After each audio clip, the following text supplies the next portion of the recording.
კვარაცხელიას მორიგი წარმატება. საეჭვო სიტუაცია მამარდასა და ლივერპულს შორის. ახალგაზრდული ნაკრების კრახი. ქართული გუნდები ევროპულ ტურნირებზე და მეტი სხვა სიახლე. სანამ დავიწყებდეთ, გამოვიწეროთ არხი და დავალაიქოთ ვიდეო, რომ ტრადიციულ 2000 მოწონებაზე ავიდეთ. ლივერპულის ბრაზილიელი მეკარე ალისონ ბეკერი გუნდის შეცვლას წელს არ აპირებს. აქედან გამომდინარე ვაწყდებით რეალობას, სადაც გიორგი მამარდაშვილს სწორედ მისთვის მოუწევს კონკურენციის გაწევა პირველ მეკარეობაზე. ეს ძალიან რთული ამბავი იქნება. ალისონის დონეს რო თავი დავანებოთ, ის ენფილდზე უკვე ლეგენდაა და მისი სკამზე გადასმა ლოგიკიდანაც ამოვარნილი იქნება იმის გათვალისწინებით თუ რამხელა ფიგურაა გუნდის ისტორიაში. ამ დღეებში გავრცელდა ინფორმაცია, რომ ბრაზილიელს საკმაოდ კარგი შეთავაზება გალათასარაიმ გაუკეთა, თუმცა უარი მიიღო. ალისონის სურვილი კონტრაქტის ამოწურვამდე ლივერპულში თამაშია. კონტრაქტი კი 2027 წლის ზაფხულამდეა ძალაში. მამარდას საუცხოო სეზონი ჰქონდა, მაგრამ უფრო შესამჩნევი ალისონის იყო, რომელმაც 35 თამაში 33 გოლი გაუშვა. 13ჯერ კარიმ შალად შეინახა და პრემიერ ლიგის მოგებაში ერთ-ერთი ყველაზე დიდი წვლილი შეიტანა გუნდში. თან პრემიერ ლიგას რომ მოიგებ, რა თქმა უნდა, შენი სეზონი ყველა ვარიანტში უფრო შესამჩნევი იქნება, ვიდრე ის, რომ გუნდის მთავარი მიღწევა ლა ლიგაში დარჩენა იყო, რაშიც მამარდაშვილმა ალბათ ყველაზე დიდი წვლილი შეიტანა ვალენსიას რიგებში. ალისონი განსაკუთრებით გამორჩეული PSG-სთან ორმაჩიან დუელში იყო, სადაც 1-2ჯერ კვარაც გააწვალა. იქიდან გამომდინარე, რომ არანაირ ლოგიკაში მამარდაშვილის დონის მეკარის სკამზე დასმაც არ ჯდება, საფუძველი გვაქვს ვივარაუდოთ იჯარა, რომლის წესითაც ქართველს ალისონის კონტრაქტის ამოწურვამდე სხვა, სავარაუდოდ პრემიერ ლიგის გუნდში გაანათხოვებენ, თუმცა დაზუსტებით ჯერ ვერაფერს ვიტყვით. საქართველოს ახალგაზრდული ნაკრებისთვის ევრო 2025 სამწუხაროდ ჯგუფურ ეტაპშივე დასრულდა. ბოლომდე ბრძოლა ვნახეთ მათგან. ბოლო წუთებზე უიღბლო წაგებული თამაშიც, მებრძოლი ხასიათიც. პორტუგალიასთან მათაც და დიდ ნაკრებსაც გადამწყვეტი მატჩები კარგად ახსოვთ, თუმცა ამჯერად სცენარი სხვანაირი იყო. თუ ჯგუფის ბოლო თამაშს მოვუგებდით, გავიდოდით პლეი-ოფში, შესაბამისად მთლიანად ჩვენს თავზე ვიყავით დამოკიდებულნი. მესამე წუთზე მოიდინა ნოდიშარია გაგვიგდეს და ყველაფერი შეიცვალა. მერე ხარატიშვილს, რომელიც უმაღლესი დონის მეკარეა და აუცილებლად ითამაშებს ძალიან დიდ ფეხბურთს და რომელმაც საფრანგეთთან არაადამიანური სეივებით თამაში დაგტოვა ბოლო წუთამდე, გაუშვა ძალიან უიღბლო გოლი. მეტოქემ ჩააწოდა, ბურთი კარისკენ არ მიდიოდა, ხარატიშვილს ბურთი ხელიდან გაუსრიალდა და კარში შევარდა. ასეთი ორი უიღბლო მომენტის შემდეგ, რა თქმა უნდა, მენტალურადაც გაუჭირდათ ბიჭებს, თუმცა მეორე ტაიმის ნახევრამდე მაინც იყო შანსი. 10 კაცით ძალიან კარგად იკეტებოდა ზონები, მაგრამ რა თქმა უნდა არ იყო ეს საკმარისი და ბოლოსკენ მიყოლებით 3 უპასუხო გოლი გავუშვით. ყველაფრის მიუხედავად, მხოლოდ მადლობა შეგვიძლია მათ უთხრათ, რადგან ამ ურთულეს ჯგუფში, სადაც ორი საფეხბურთო ტიტანი იყო ჩვენ გარდა, ბოლომდე ვიტოვებდით გასვლის შანსს. დავალაიქოთ ვიდეო თუ ეს უკვე არ გვიქნია და კვარაზე გადავიდეთ. პარი სენ-ჟერმენი მონაწილეობას მსოფლიოს საკლუბო ჩემპიონატზეც იღებს და პირველივე თამაში ატლეტიკოს წინააღმდეგ დაადასტურა, რომ იქაც მთავარი თუ არა ტურნირის ერთ-ერთი მთავარი ფავორიტია. სიმეონეს გუნდი აუღელებლად 4-0 ისე დაამარცხეს, თითქოს რაღაც MLS-ის საშუალო დონის გუნდი ყოფილიყო. პირველ ტაიმში კვარამ ასისტების დუბლი შეასრულა. ერთხელ ფაბიან რუის უპასა, მეორეჯერ კი ვიტინიას, რომელიც თავის მხრივ არანორმალურ სეზონს ატარებს.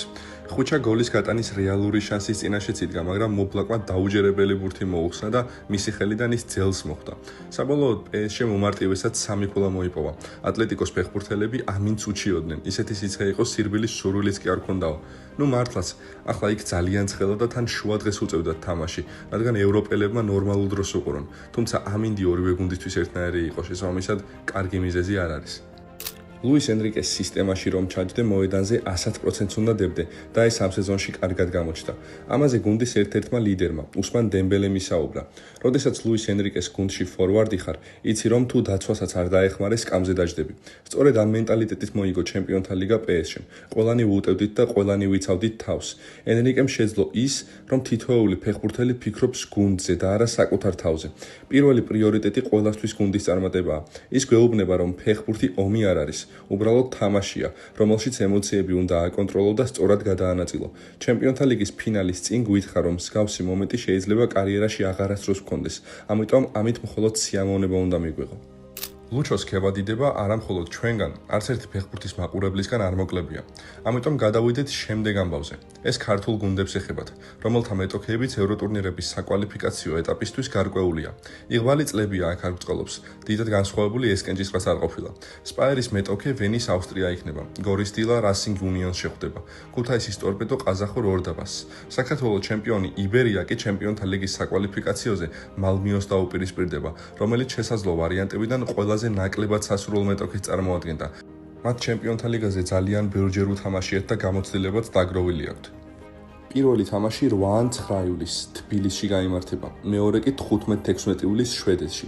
დიდი ხანია საკვალიფიკაციოები ქართული გუნდებისთვის წარუმატებლად მიდის და იმედი ვიქონიოთ, რომ წელს ეს შეიცვლება.